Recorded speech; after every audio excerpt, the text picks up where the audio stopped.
All right, so I want to talk to you guys about carving and how to form the lip for the lids so it's inlaid over the top surface. So with carving, I want at least one line to be done with these ribbon tools here. So we have a square one and then we have a rounded one, and you guys can pick which one you want to use on that one. If you're doing geometric lines, I would recommend using a straight edge of some sort. So if I want a straight line across, I want to make sure this is leather hard and completely smooth it out. You don't want a rough surface like this before you start carving, otherwise it's going to be a pain in the butt to clean up.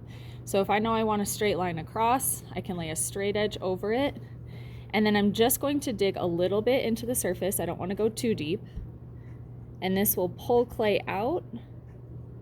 And you want to use even pressure, because the harder I press, the deeper that line is going to be. So then I can just move this down, add another area. So I do want you guys to practice using the ribbon tools, but what I found on mine is I'm really bad at freehanding, and so if I get into a space where I cannot use my hands to do the piece, I can also press. So instead of just doing the ribbon tool, you guys can use tools to press, but I do want to make sure so you guys learn how to do both. So I can press lines in there, so you guys can use different wooden tools. There's tools on the blue cart, and continue and finish my design. If I'm doing organic designs, I'm going to have to just carve freehand. If you're somebody who needs more of a plan, you can take a needle tool and just lightly decide where you want your lines to go. The more curvature, the more difficult it is. So for those of you doing spirals, just be cautious and careful.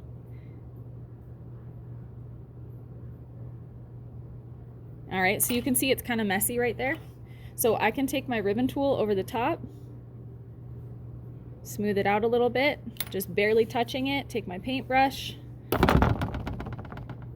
smooth out the lines, and clean it up.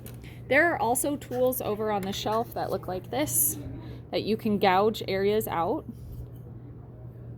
Okay, so I can use this to carve lines. I prefer the needle tools, but if you're more comfortable using those, you guys can use that tool. You can also use a needle tool, but you can't just draw with it, but you guys can press it into the surface and drag. You just have to do it a little bit harder so that way it creates that depth. Otherwise it looks like that third grade project. I don't want lines drawn on like that. That's messy and it's not clean.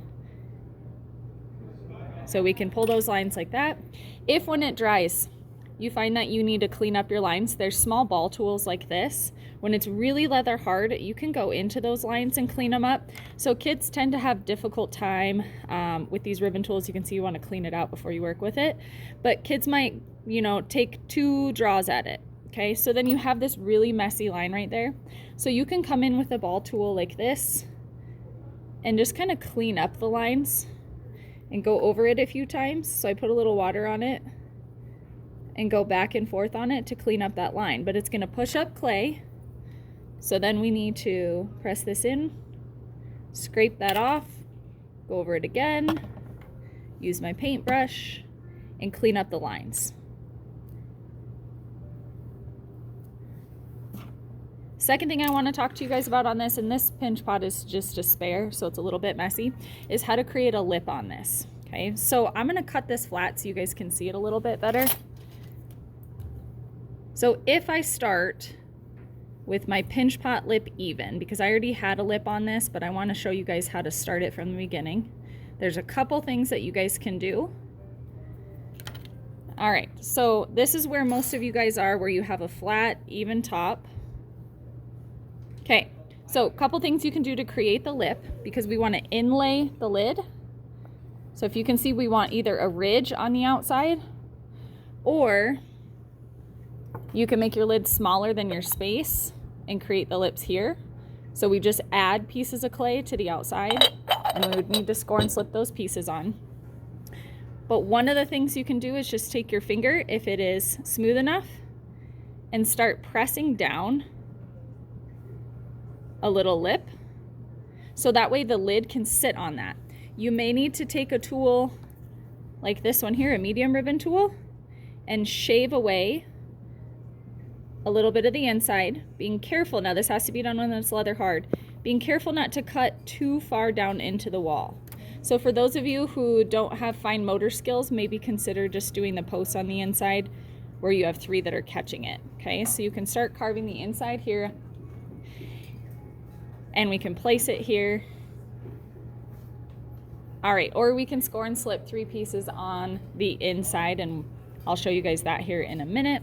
When you guys are trying to fit your lid, what you can do is lay your piece over the top of a slab, cut it out. So I'm actually just tracing around this. Okay, and then I'll cut it out.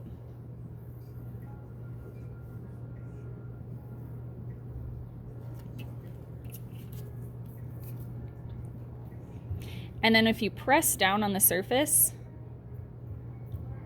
when your piece is leather hard, you'll see a lip on the inside, and that's where you're gonna trim to get the lid to fit on the inside. So I would trim about right here with my needle tool and cut that down. That's how you get it to be the right size. When you're trying to make a post for it to sit on, you don't need to carve down on the lip. So again, if you don't have fine motor skills, smooth out your lip, and then the post, we would score and slip. So let's pretend I score and slip right here. And then I'm just going to blend it into the side so it has a seat for that lid to sit on. And you want it lower than the top rim, so it would end up looking more like this. So your lid can sit on top of it, and it just keeps it set in place.